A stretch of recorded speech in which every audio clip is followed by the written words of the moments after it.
ایک یہ بہن نے کویسچن کیا کہ ایک شخص تھا، اس نے کسی دوست کو کوئی رقم دی اور کہا کہ جب میں مر جاؤں تو اس رقم سے میرے بیوی بچوں کا خیال کرنا۔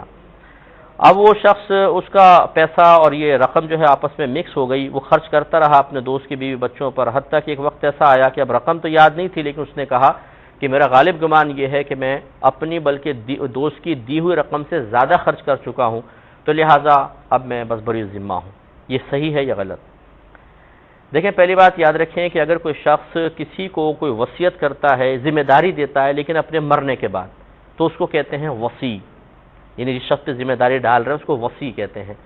اور اگر زندگی میں دیتے ہیں تو اس کو وکیل کہا جاتا ہے۔ اب اس نے گویا کہ وصی بنایا ہے، رقم دے دی کہ بھائی آپ میرے بیوی بچوں پہ خرچ کرنا، تو چاہیے تو یہ تھا کہ اس رقم کو بالکل الگ ایک اکاؤنٹ میں رکھتا اور اس میں سے خرچ کرتا رہتا، کیونکہ یہ پیسوں کی ذمہ داری کا معاملہ انتہائی نازک ہوتا ہے، ذرا بھی اونچ نیچ ہوتی ہے تو آخرت میں گرفت کے امکانات ہیں۔ لیکن بہرحال اگر اس کا پیسہ مکس ہو گیا تو پھر غالب گمان ہوتا ہے، ایک ہوتا ہے یقین، ایک ہوتا ہے غالب گمان۔ اگر قلب کے اندر صرف ایک خیال ہے، اس کا جسٹ اپوزٹ ضد موجود نہیں ہے، تو اس کو یقین کہتے ہیں۔ جیسے میں یہاں بیٹھا ہوں، مجھے یقین ہے کہ میں یہاں بیٹھا ہوں، کیوں؟ اس کا دوسرا کوئی خیال میرے ذہن میں نہیں ہے، یا میرے دل میں یقینی سی بات ہے میں کسی اور جگہ تو موجود نہیں ہوں، تو یہ یقین کا درجہ کہلائے گا۔ لیکن اگر ایک آدمی روڈ پہ ایکسیڈنٹ ہو جائے، بے ہوش ہو جائے، اس کو لوگ اٹھا کے لے جا رہا، اب اس کی آنکھ کھلے، تو اب وہ یقین کی کیفیت نہیں ہوگی، بلکہ وہ سوچے گا میں کہاں ہوں، روڈ پہ گرا ہوں، گھر پہنچ گیا ہوں، ہاسپٹل آ گیا ہوں۔ یہ ہے بے یقینی کی کیفیت۔ اب اگر اس میں کوئی ایک جانب مخصوص نہیں ہو رہی، یعنی زیادہ مطلب رجحان نہیں پا رہی، ترجیح نہیں پا رہی، تو اس کو کہتے ہیں شک، یہ شک کے شعبے میں ہے۔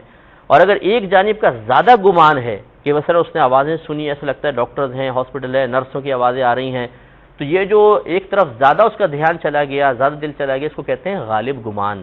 تو یہ شخص بھی اب غور و تفکر کرے، جس سے کہ آپ بتا رہی ہیں کہ اس نے سوچا کہ میں نے اپنی جو رقم دی گئی تھی اس سے کہیں زیادہ خرچ کر چکا ہوں۔ اگر اس کا دل اس طرف مائل ہے اور یقین کر رہا ہے، یعنی غالب گمان ہے کہ زیادہ میں کر چکا ہوں گا، تو بس یہ غالب گمان یقین کے ہی درجے میں ہوتا ہے، وہ بری ذمہ ہو جائے گا۔ پھر بھی ہمارا مشورہ یہ ہوگا، ایسا اگر واقعی کوئی کیس ہے تو احتیاطاً کچھ 1500، 5000، 10,000 زیادہ خرچ کر دے، کوئی بات نہیں، یہ نفلی صدقہ بھی ہوگا، ثواب بھی ملے گا، کم نہیں ہونا چاہیے، کیونکہ یتیم کا مال کھانا اور بیواؤں کا مال کھانا یہ انتہائی بری چیز ہے، اس لیے احتیاطاً تھوڑا سا زیادہ دے دے۔ انہوں نے کہا کہ ایک شخص کی زوجہ تھی، اس کا انتقال ہو گیا، اس نے کوئی وراثت تقسیم نہیں کی، حالانکہ اس زوجہ کے بہن بھائی موجود تھے، پھر اس شخص کا بھی، اس نے دوسری شادی کر لی، پھر شخص کا بھی انتقال ہوا۔ اب جو اس کے پہلی بیوی کے بھائی بہن تھے، وہ پہلی بیوی کا یعنی اپنی بہن کا سارا مال جہیز اٹھا کے لے گئے کہ ہماری بہن کا تھا، ہم لے کے جا رہے ہیں، تو کیا حکم شرع ہوگا؟ دیکھیں، مسئلہ یہ ہے کہ سب سے پہلے تو ہونا یہ چاہیے تھا کہ جیسے ہی بیوی کا انتقال ہوا تھا، اگر اس کی کوئی اولاد نہیں تھی، جیسے شاید آپ نے بتایا کہ اس کی کوئی اولاد نہیں تھی،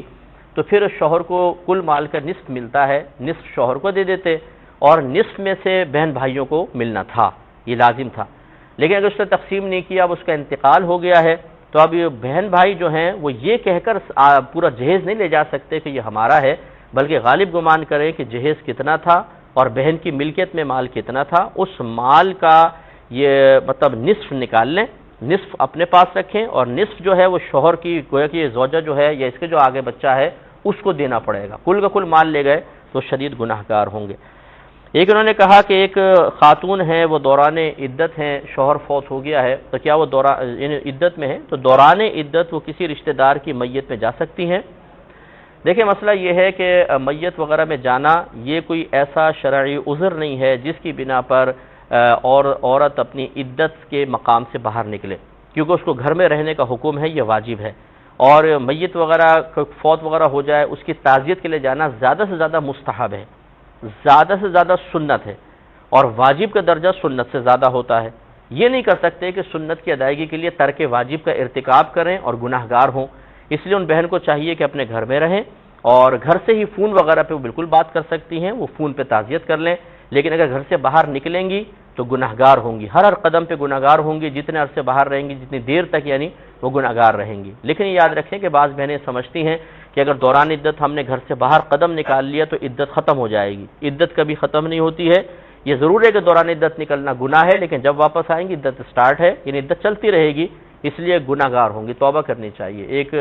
مختصر سا بریک لیں گے، ہمیں یقین ہے آپ ہمارے ساتھ ہی رہیں گے۔ میرے ورد لب ہے نبی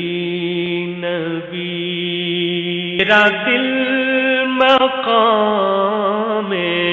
حبیب ہے۔ بسم اللہ الرحمن الرحیم۔ ایک مزید یہ کویسچن کیا گیا تھا کہ اگر کوئی شخص یہ سوچتا ہے کہ میں پورا درس نظامی یعنی جو عالم کورس اس کو آپ کہہ لیں، اسکالر کورس ہوتا ہے، عام جگہوں پہ 8 سال کا ہے، بعض جگہوں پہ 6 سال کا بھی ہوتا ہے، وہ یہ سوچتا ہے اگر میں یہ پورا کر لوں تو ہو سکتا ہے کہ درمیان میں ایسا ہو کہ کمپلیٹ نہ کر سکیں اور چھوٹ جائے، تو کیا وہ اس کو چھوڑ کر شارٹ کورسز جو مختلف ٹاپکس پر ہوتے ہیں، جیسے حقوق زوجین پر ہے، وراثت پر کر لیا، فرض علوم پہ کر لیا، یہ کرنا زیادہ اس کے لیے مناسب ہوگا؟ دیکھیں، ہمارا مشورہ یہ ہے کہ اگر کسی پر ایسی گھریلو ذمہ داریاں ہیں یا اور دیگر ایسی ذمہ داریاں ہیں کہ وہ سمجھتا ہے کہ پورا درس نظامی کرنا اس کے لیے یا اس کی تکمیل کرنا پاسبل نہیں ہوگا، درمیان سے اس کو پیچھے ہٹنا ہوگا، تو بہتر یہ ہے کہ وہ اسی طرح کے شارٹ کورسز کریں۔ سب سے پہلے تو وہ فرض علوم حاصل کریں، جو فرض علوم کی ایک پوری تفصیل ہے کہ عقائد بمعنی دلائل، اور وہ احکام شرع جن کا تعلق ہمارے عمل سے ہے، یعنی ہماری عبادات سے، ہمارے آپس کے معاملات وغیرہ سے ہے، اور تیسرا یہ کہ گناہوں کا علم حاصل کریں، یہ وہ کمپلیٹ کر لیں۔ اس کے بعد پھر یہ دیکھیں، اور میں جو اس طرح اسکالر بننا چاہتے ہیں ان سے میں گزارش بھی کروں گا کہ پہلے آپ اپنے آپ کو آزمانے کے لیے اپنے نفس کی آزمائش کی خاطر شارٹ کورسز کریں، اس کے بعد درس نظامی کی دنیا میں قدم رکھیں، کیونکہ بعض لوگ جوش میں عالم بننے کے لیے آگے بڑھ جاتے ہیں اور پھر نفس میں لاؤبالی پن بہت زیادہ ہوتا ہے، وہ استقامت پذیر نہیں ہو پاتا ہے تو پیچھے ہٹ جاتے ہیں، 1 سال پڑھتے ہیں، 2 سال پڑھتے ہیں، پھر پیچھے ہٹتے ہیں، تو جہاں سے چلے تھے وہیں پہنچ جاتے ہیں۔ تو اس سے بہتر یہ ہے کہ پہلے وہ اپنے آپ کو ذرا علم دین سیکھنے کے سلسلے میں آزما لیں، اپنے نفس کو شارٹ کورسز کے سلسلے میں پابند کرنے کی کوشش کریں۔ جب وہ دیکھیں کہ نفس کو ان پر استقامت ہو گئی ہے اور ان کے حصول کی راہ میں وہ ایسی بوریت یا ناپسندیدگی محسوس نہیں کر رہا کہ مسلسل مزاحمت کا سبب بنے، جب آپ دیکھیں کہ بالکل اطاعت کر رہے ہیں تو پھر آپ بالکل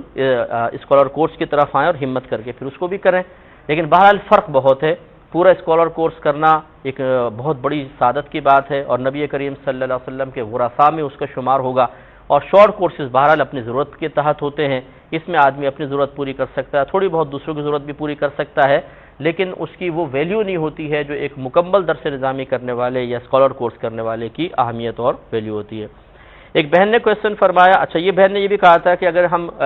درس نظامی چھوڑ کر شارٹ کورسز کی طرف آ جاتے ہیں تو یہ دھوکہ شیطانی تو نہیں ہے کہ وہ بڑے کام سے چھوٹے کام پہ لا رہا ہے؟ تو یہ دھوکہ شیطانی نہیں ہے، بعض اوقات انسان کی اپنی مجبوریاں پریشانیاں ہوتی ہیں، بلکہ یوں اگر ہو کہ نفس و شیطان یہ کر سکتے ہیں کہ انہیں پتہ ہے کہ یہ بڑا کورس نہیں کر سکتا تو اس کی ترغیب دیں بار بار کہ وہ کر لو وہ کر لو، کیونکہ انہیں پتہ ہے کہ شارٹ کورس کریں گے تو زیادہ یعنی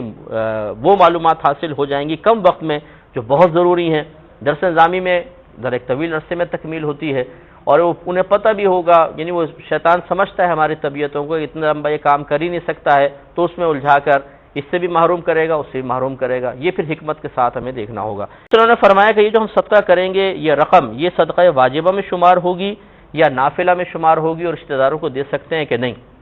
دیکھیں، جب آپ اگر یہ ادا کرتے نا تو یہ گوشت جو ہے صدقات نافلہ میں ہوتا، آپ نفل کسی کو بھی دینا چاہتے دے لیتے، نہ دینا چاہتے نہ دیتے، لیکن جب یہ صدقہ بن گیا کہ صدقہ آپ پر واجب ہو گیا تو یہ صدقات واجبہ میں آ جائے گا، اور یہ پھر آپ کو مطلب ادا کرنا لازم ہے، یہ نفل نہیں ہے۔ تو اس میں پھر وہی تقسیم ذرا وہی مطلب اس کے مصارف ذہن میں رکھیں کہ آپ اپنے ماں باپ کو، دادا دادی نانا نانی کو نہیں دے سکتے، بیٹا بیٹی پوتا پوتی نواسا نواسی کو، اسی طرح شوہر بیوی کو، بیوی شوہر کو، اور سید کو نہ دیں، تو زیادہ بہتر ہے۔ کیسا ہے؟ دیکھیں، اگر تو گورنمنٹ نے ایک ریٹ مخصوص کر دیے ہیں اور اگر آپ ان ریٹ پہ نہ بیچیں تو یہ گمان ہے کہ آپ پہ چھاپا پڑے گا، آپ کو پکڑ لیا جائے گا اور آپ کی پھر